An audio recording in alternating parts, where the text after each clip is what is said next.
ગોપાલ ઇટાલિયાને વિસાવદરમાં હરાવવા ભાજપે ઘડ્યું કાવતરું। એ ગામની મીટિંગમાં લોકોએ પોતે જણાવ્યું કે મારા કાકાનું નામ મતદાર યાદીમાં નથી। મેં પૂછ્યું કાકા જીવે છે? મને કે આ મીટિંગમાં બેઠા કાકા।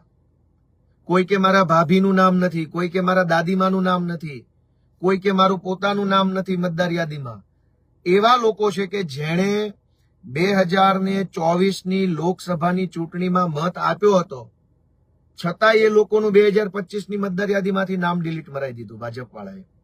તો આવી રીતે ભાજપની વિરુદ્ધમાં મત આપવા વાળા લોકોના નામ બારોબાર પરબારા મતદાર યાદીમાંથી ડિલીટ કરાવી અને ભાજપ ચૂંટણી જીતવાનું ષડયંત્ર ગોઠવી રહેલ છે। આ ષડયંત્ર નંબર 1। મારી બધાને વિનંતી છે, વિસાવદર, ભેસાણ અને જુનાગઢ ગ્રામ્યના તમામ મતદારોને, કે પોતપોતાનું નામ મતદાર યાદીમાં સતત ચેક કરતા રહેવું।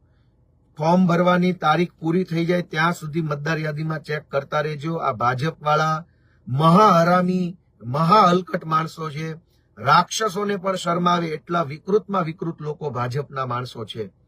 હું મહત્વનો નથી, ગોપાલ ઇટાલિયા મહત્વનો નથી, ગોપાલ ધારાસભ્ય બને કે ન બને એ મહત્વનું નથી, પણ ભારતની લોકશાહી મહત્વની છે। ભારતની અંદર સંવિધાનનું રક્ષણ થાય એ મહત્વનું છે।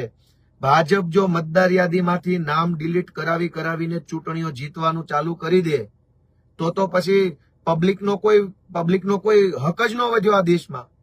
જે માણસ વિરોધમાં મત આપે એનું નામ ડિલીટ, જે વિરોધમાં મત આપે એનું નામ ડિલીટ। જો આવી જ રીતે ચૂંટણીઓ જીતવાનું ચાલુ થઈ જાય તો લોકશાહીનો અર્થ શું રહ્યો? વિરોધ પક્ષનો મતલબ શું રહ્યો?